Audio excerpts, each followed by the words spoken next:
They've been terrible for since D Rose, man.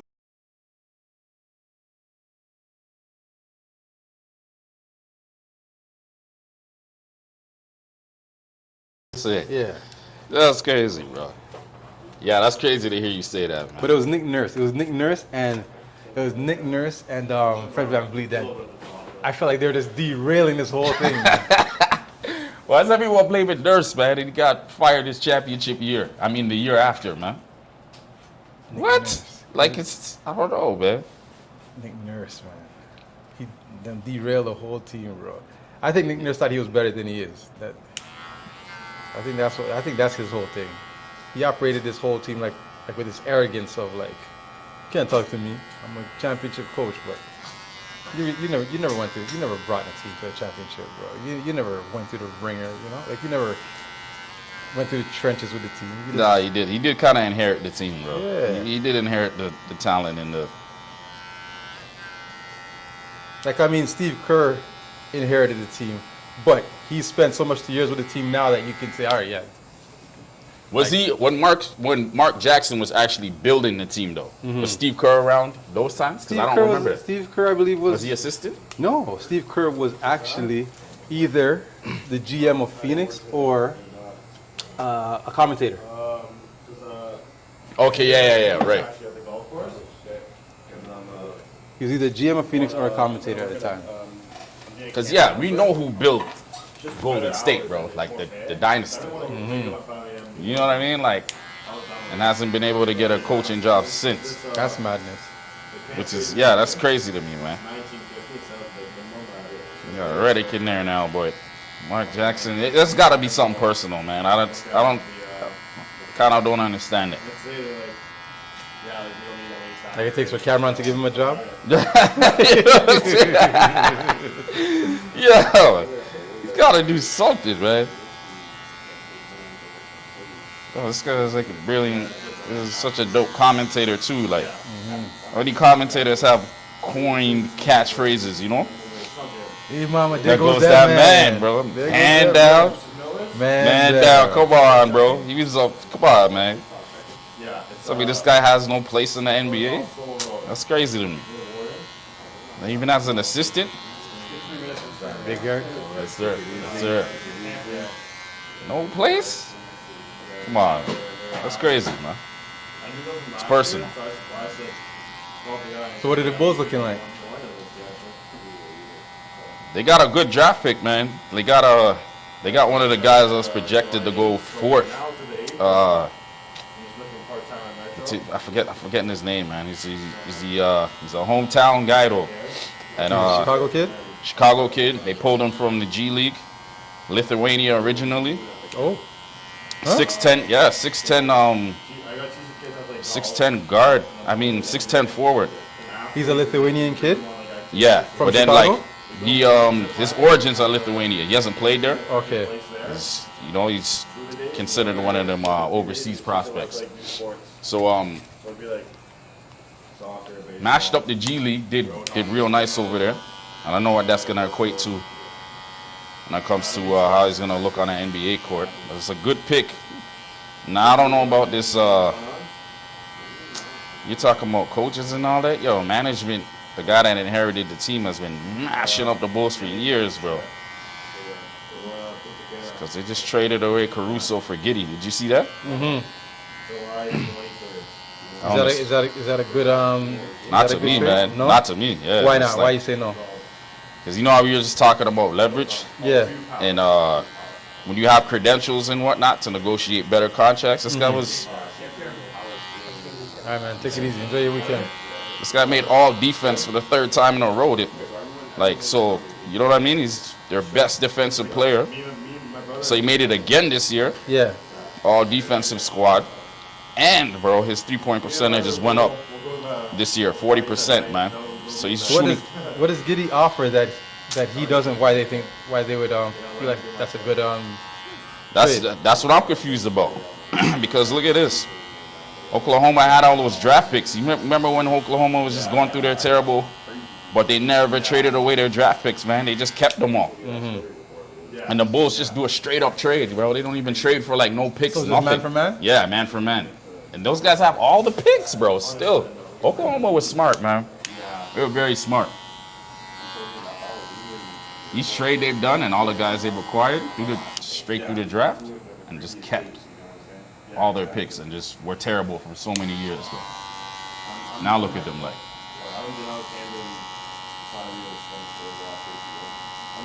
Yeah, that's crazy to hear you say that though, man. See, yo, when you watch games now, who you watching? Are you I'm watching Pascal Siakam.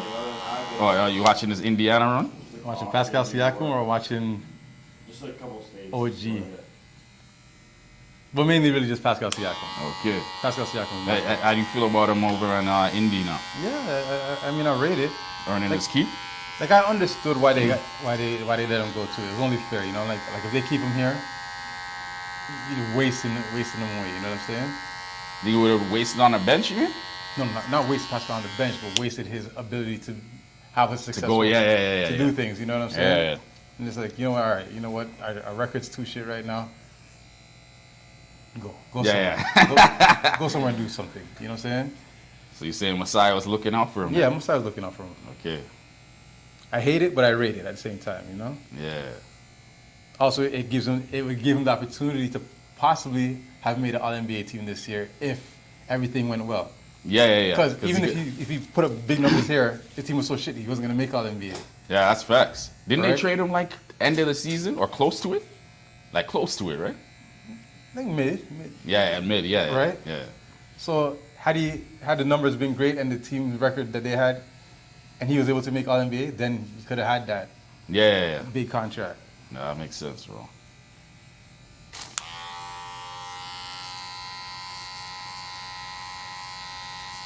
You look good with that squad, man. Look good. He did a better job against Boston than Dallas did. Yeah, that's what I'm saying. You know, they just needed Halliburton out there.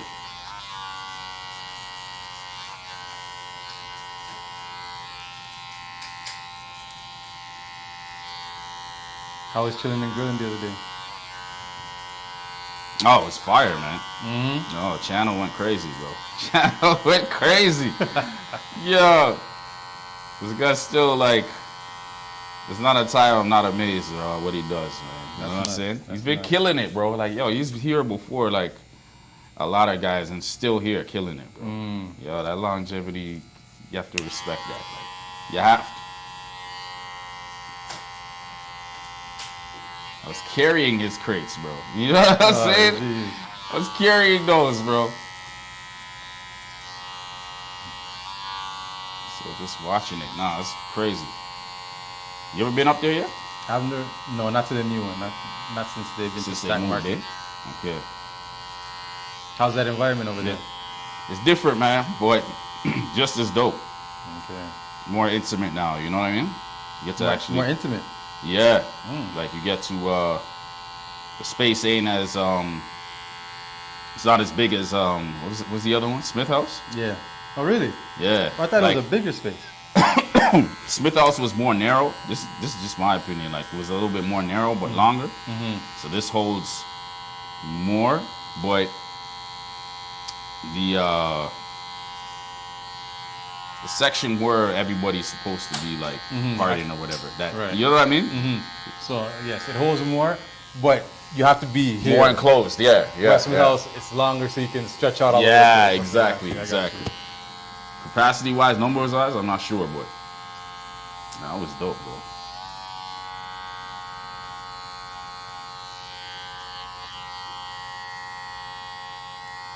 You ever been up to Channel's the 90s joint yet? Yeah, I went not last month, but the month before.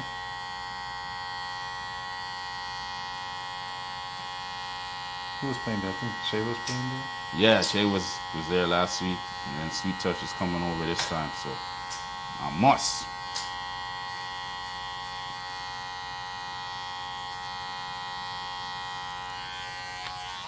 How's the yacht trip? I mean, all things considered, it was a good trip, you know. Yeah. To go deal with the funeral and bury my brother, but it was It was a good send off. Yeah. Some good energy around it, you know.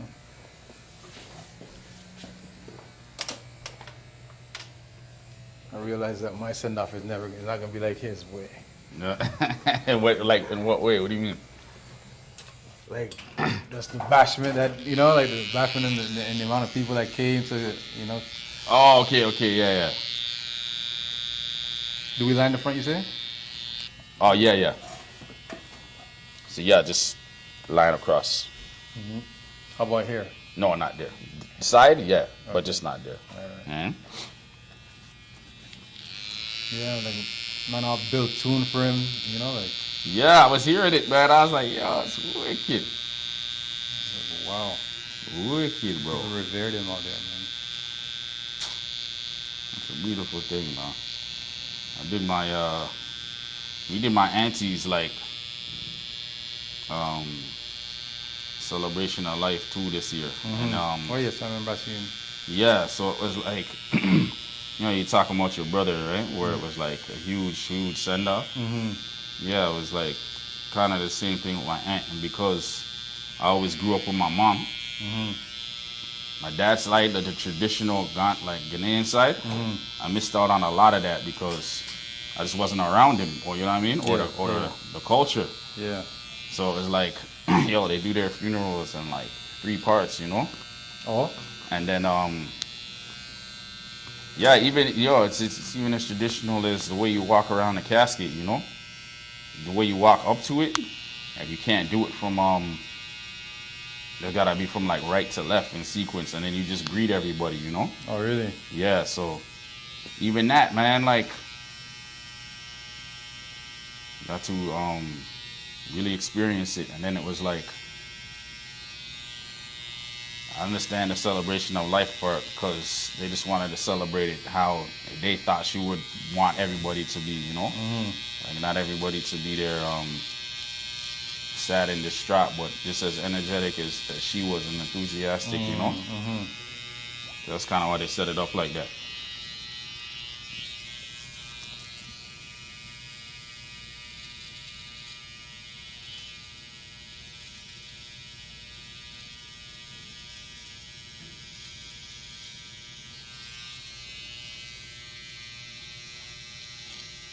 That was your dad's sister? Yeah, that sister, yeah.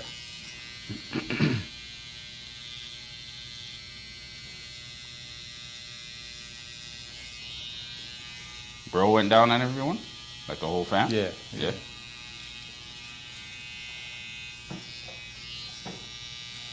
That was my mother's son. Has he actually has he come up to? Has he been up a foreign? So he used to live here. So he came here when he was 11, and then when he was like 19 or so, yeah,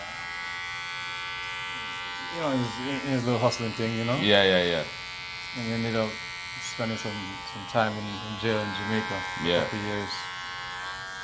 And then when he got out of jail, they had kind of taken his passport, so he couldn't come back to Canada. So while he was out there in Jamaica, he met a woman, or a girl, I should say, not a woman. She was a girl at the time, and she was from England. And they eventually got married. So then he moved to England. He just built his family there. So then he built his family there, Okay. but also he built his enterprise there as well. Yeah. So then when 9/11 happened, he ended up on the Interpol list. So he had to run. So then he was living between Venezuela and Trinidad for many years. And then when the police in Trinidad the police that were working for him in Trinidad tried to take him out, he had to leave there and go back to Jamaica. So he was in Jamaica, but he never came back to Canada, you know? Oh, since then, yeah.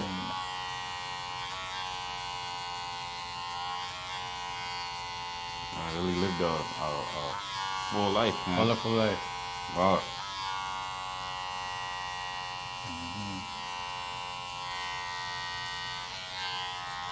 Was he the oldest one? Yeah. Him and my sister. So my dad has a daughter, and they were the same age. So my mom has a son, my dad has a daughter. Okay. So me and Kareem are both my mom and dad. Ah.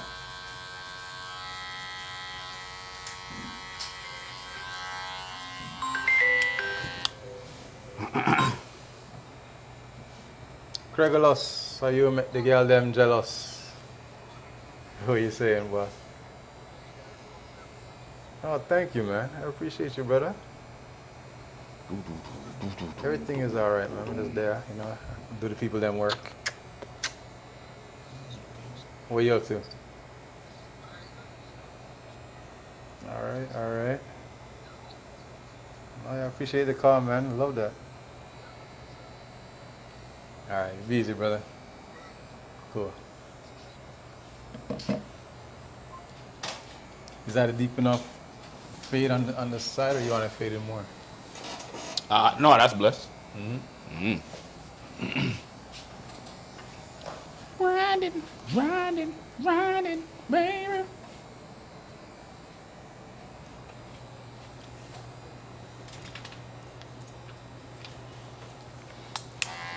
I was dropping gems, bro, that like I didn't realize until after he was gone, man.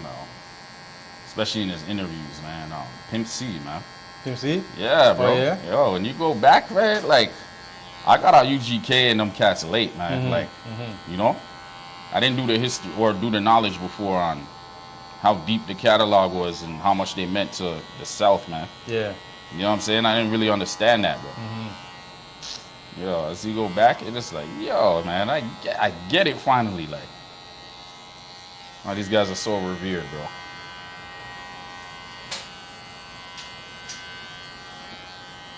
So there's an album, one of my favorite albums of all time, by this rapper by the name of Big Mike. From out of South? Out of South in Houston, right? Affiliation with like the Ghetto Boys and stuff like that. Yeah. Right, but one of my favorite albums, and it's not until like maybe last year I realized that Pimp C did production on it.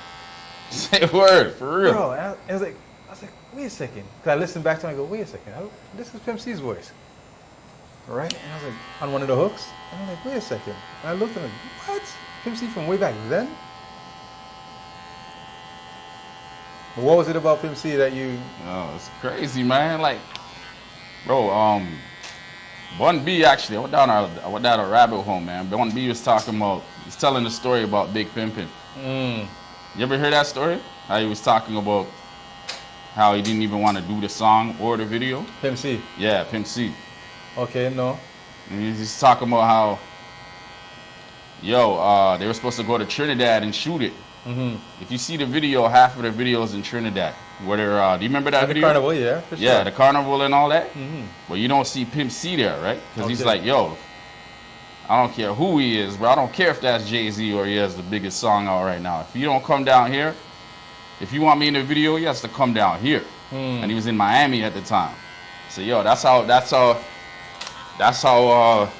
he valued himself. He's like, yo, I ain't going nowhere. Like, I'm staying down here.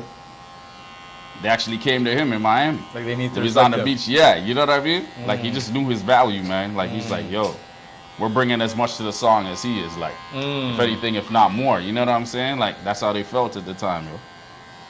Bun B was like just being accommodating, but he was like, yo, Pimp C was like that. He's like, he knew how much value he had in the industry, and he always wanted to.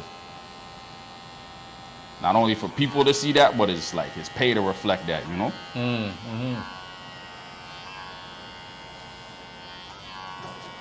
Yeah, he has a bunch of interviews where he's telling artists, man, where he's like, yo, like, these labels are been trying to rob you. Like, he knows, the last one I watched where he's like, yo, if we come together as a conglomerate, we're gonna start figuring out things. So that's why they try to keep us separated, you know?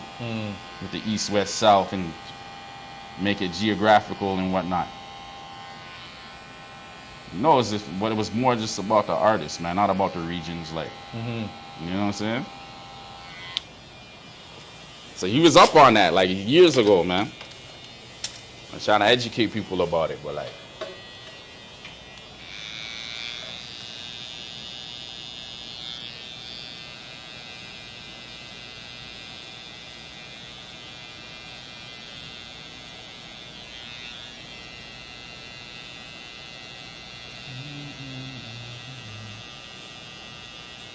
Tennessee. Keep it up. What drew you to like that the South flavor originally? Say again? You know, because you were on the South early. I credit you, one of my homeboys, Jason, because he was like, he was on that trap music when we were like, turn that out. We weren't trying to hear it at the time. Like we were just on our East Coast biasness. I'll tell you what it is, right? And but there's certain people like you and like a few others that were just on the wave way early. Like, so initially my vibe was West Coast music, right? yeah, like Too Short West Coast or like Dogg Pound, Dr. Dre. Okay. Too Short, kinda, but the way I used to listen to music, the way I used to listen to music at that time, right? Yeah. When I say Too Short, kinda, Yeah, was I used to listen to music like, if you can't rap better than me, I'm not listening. then you should be able to at least make me dance. Right. So if you can't rap better than me, make me dance. If you can't do that, then I'm not listening to you. Yeah. So at that time, I didn't think Too Short could rap better than me. So I never used to listen to Too Short. You know what I'm saying? Yeah. But when Dogg Pound and Snoop Dogg and them came out, I'm like, what the fuck? Right? Right? So that's why Heavy D was one of my favorite artists, because he could rap, but also he's a vibe. Yep. So that's why West Coast music was my shit, because it was all vibes. It was, you know, like East Coast was more boom bap. Right. Right? So there's no dancing to that. Right? So I'm just giving you the baseline of Yeah, you're setting it up. You're setting it up. right? So that's how I used to listen to music. If you can't rap better than me, make me dance. Right. And I was gravitated to West Coast because they had like a nice vibe where I could, even if you're not dancing, it's a groovy vibe. Yeah. Right? So now the twins came to me now with Master P, because they went down to Florida one summer. They went to Florida one summer and they came back with the Master, like a whole collection of Master P shit, No Limit shit, right? I'm like, yo, listen to this. So they put it in, and I'm like, what is this shit? I'm like, fuck this. Like this, because to me, they couldn't rap. You know what I mean? Yeah. Or they couldn't rap better than me. Right? So like, I'm not listening to this shit. But I'm in their car every day, and that's all they're playing. And I'm like, oh man, take this shit off, bro. Right? Then I went to Milwaukee one summer. Right? I went to Milwaukee one summer. All they listen to is Master P and No Limit. That's Midwest. That's like, that's like and down south music. Ain't too far from Chicago, man. Right? So I'm in the club now, and I see the way that women interact with music different than men. Right? Because what I'm used to is when you're in a club in Toronto, men and women dance the same. Right. You know what I'm saying? But then when I was out there, I saw women dancing like, oh, what's going on? You know what I'm saying? Afternoon Couture. Outside. Hold on here.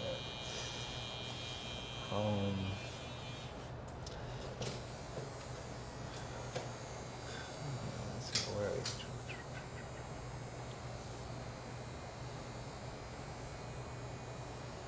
Come at 5 o'clock. All right, cool. So then what then started to happen to me, I started to realize, it's not about the music. It's not about the lyrics, bro. It's not about the rapping. It's about the actual the vibe. Curating the vibes. Curating the vibe. Yup. So then I started to realize, no, like, who cares if these guys can't rap better than me? It's the fact that these guys are creating this vibe that when you look at it, it's so infectious. You know what I'm saying? And then the way that the women interact with it was a certain thing that I knew.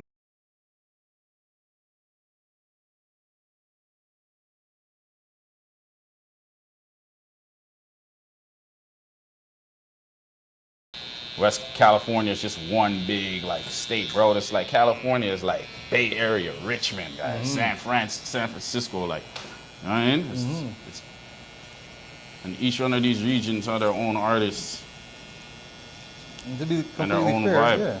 As much as I love West Coast, like, to completely fair, like, I definitely was not an E40 type of guy. You know what I mean? Me neither, bro. I wasn't either. Like, I'm still not an E40 type of guy, you know, even though he's an icon and a legend, you know? Yeah. I can acknowledge that, but it's still not Just like how Kendrick is an icon and a legend. Yeah. Not my wheelhouse. You know what I'm saying? Yeah, I can get it. Yo, trust you. That West Coast. Yeah, when I heard Dogg Pound and Corrupt, I was like, these guys are from the West rapping like this? Right. I was like, yo, it changed their perception a little bit. Then you start seeing groups like the Alcoholics, Farside. And like, yo, okay. It's starting to understand it slowly now, man. Like, every region has like every vibe.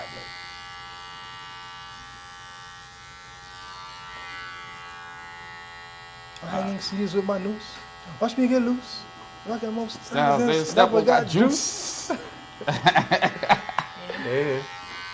Yeah, nigga picking his roll with that Afro skin dashiki. Oh, why? Yeah.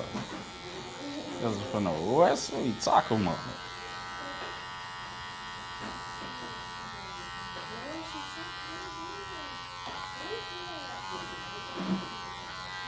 Cause I nigga got more soul than they said I fucking thinking.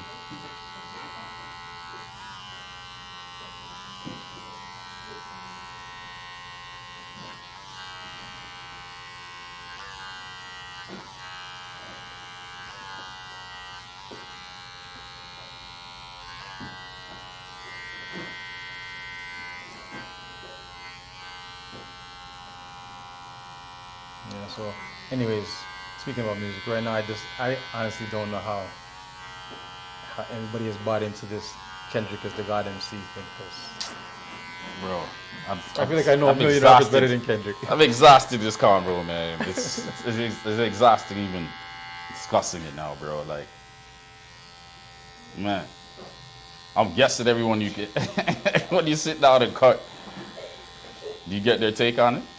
Well, What's the majority consensus like? Well, the majority. Where do they stand like? The majority is Kendrick won the battle and this and that. I'm like, sure, I can't argue with that because I mean, if everybody's saying it, then it's true. But I go, there's not one song that I heard that Kendrick made that I found is better than any of the songs that Drake made. Me personally. When you compare all of them, like you'll give it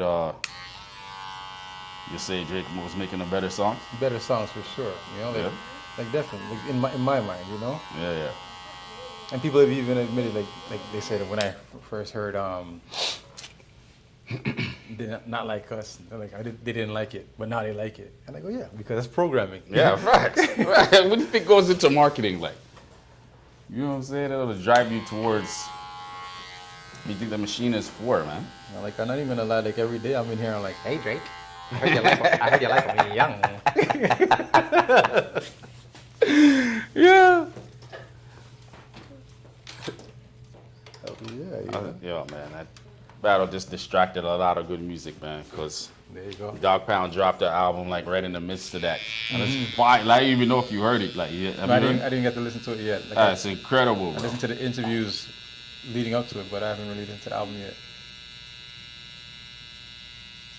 So for a good 2.5 weeks, like, we had to just shut down. Like, you know what I mean? Nobody could drop nothing. Everyone was just consumed with that. And I'm just like, yo, man. So you dropped something today, right? Yeah.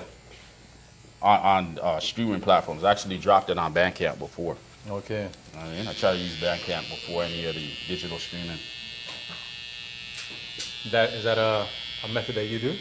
Yeah. So what I do now is, because Bandcamp's the only one where you could actually get your percentage higher than the digital streaming platforms, right? They pay out per stream, which is like, I don't know how they monetize the value on what they think music is worth to 1/10 of a cent. You know what I'm saying? Bandcamp is like, if I'm selling that song for $5, I can price it at what I want, right? So I'm like, I'm gonna put it up. This is what I usually do. I put it up on digital streaming 2 weeks after I put it up on Bandcamp. I say, you can go stream it there, but if you want to actually own it, you buy it for $10. That's what I'm selling it for. You don't have to. You can go listen for free over there. But if you want to be a part of this and own it, right? Like, this is what I value it at. Buy it at that, and I'll sell it for $10. Bandcamp will give me like $8.50, and then I'll take the rest. You know what I mean?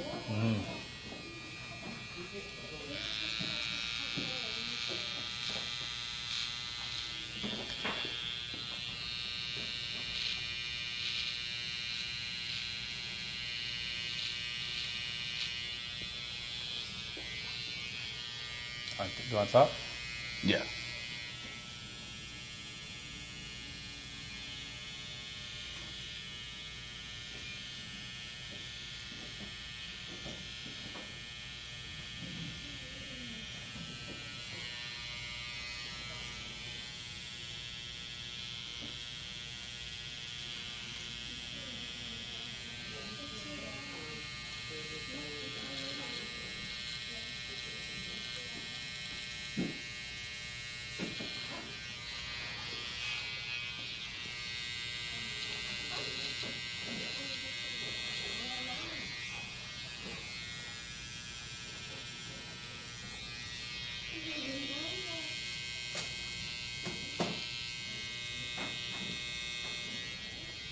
Say, Greg.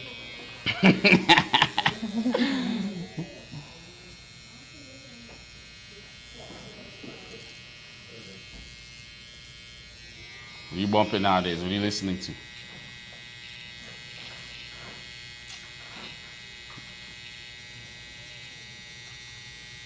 Or would you say majority of like,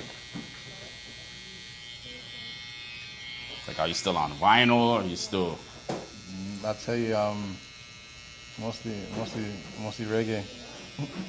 45s? Or a streaming thing? Yeah, streaming.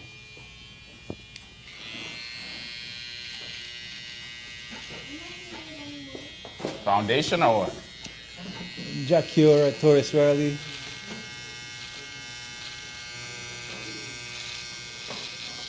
I usually listen to music when I'm in the car, and my son is the one that controls the young son. He controls the playlist, so he's putting on Torres Riley, he's putting on Jack Cure, he's putting on. I don't know where he comes from. All this cultural reggae, you know.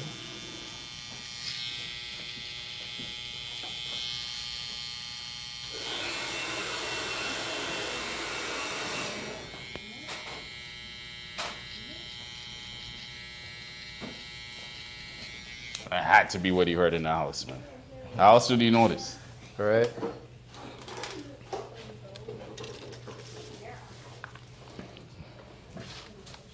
Am I shaving this down at all, or I'm just gonna line it up? Nah, just the line through. It's good.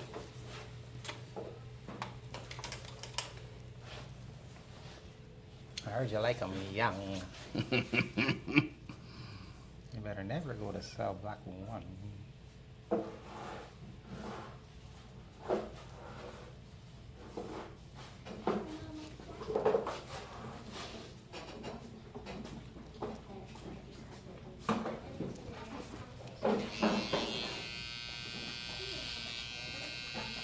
So let me ask you: is Kendrick better than I think he is? Like, because everybody's like, oh, he's like the ultimate.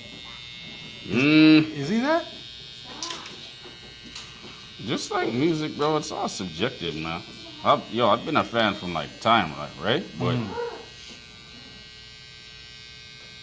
I think he's the greatest of all time. No, it's not that. It's not that for me, anyway, bro. Like, you know, I think I can rap better than him. Well, I rap better than him, bro. well, that's what I'm saying. You know what I'm saying? That's what I'm that's saying. just how I feel. Like when I hear him and people say he's, I say I know like 100 guys rap better than this guy.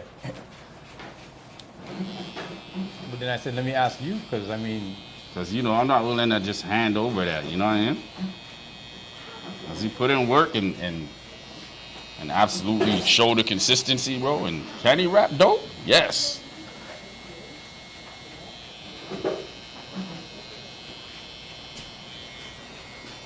I'll bar his life away, bro.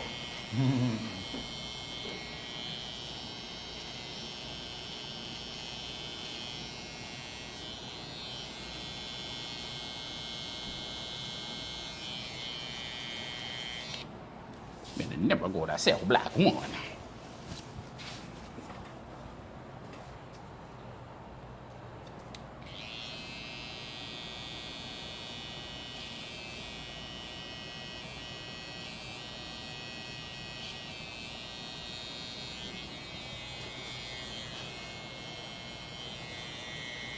It felt like COVID during that whole time, though. Like, That whole when the distance were going back and forth, it just felt like COVID again. Oh, 'Cause I'm like, shut all right, we're all Now we just have to pay attention to this for the next 2 weeks Oh, because there's nothing else going on. We're kind of stuck inside here, and it's like, all right, we're forced to pay attention now. like Nothing else is moving. Like what's it called? Like freaking versus. Yeah. Yo, can you just give me that right there? Yeah, exactly. Like versus, bro. You know what I mean?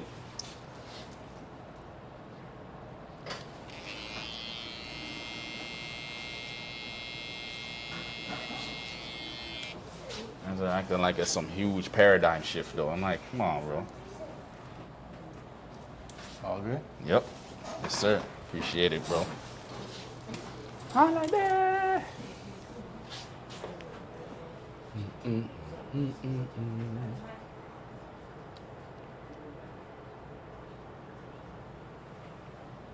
Deep enough on the beard. Yep. Yeah, absolutely, bro. Every day is a holiday. Alcohol or no alcohol? No alcohol. You're good.